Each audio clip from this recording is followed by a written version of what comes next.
The Freedom Coalition for Charter Schools basically was started because Black and brown charter school leaders were saying we have to reinvent the narrative around who is running charter schools, why charter schools are in existence, and how successful they are actually working in our communities, specifically in Black and Latino communities.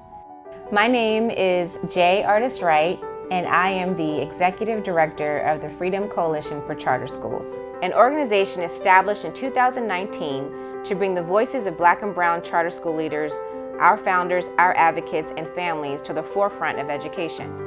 The Freedom Coalition for Charter Schools has been motivated by two principles: self-determination and parent choice. Self-determination really resides in Black and brown families who are searching for other options other than their local public school option that has historically failed them.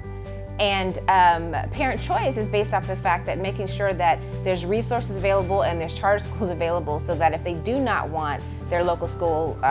public school option, they have other options at their fingertips.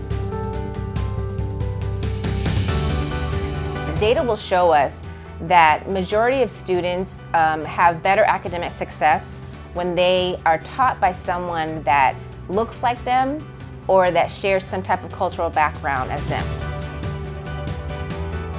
We need to be able to show now more than ever that parents want better options for their children, and parents are going to fight for better options for their children. And there are schools out there, charter schools specifically, that can cater to those types of families and those types of students who want a different option than their local one.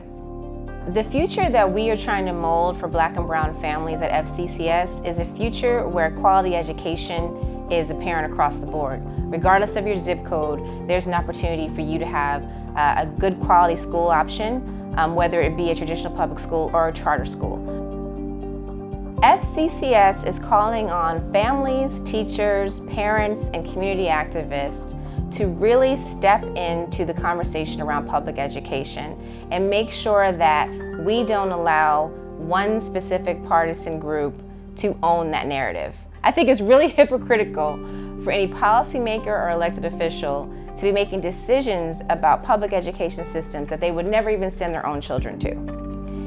We've got to do a better job of changing that narrative and really challenging policymakers who sit on these dioceses and talk about schools and talk about public education for people that they think school is good for, but then at the same time don't realize that charter schools may be good for them and don't want them to have that option.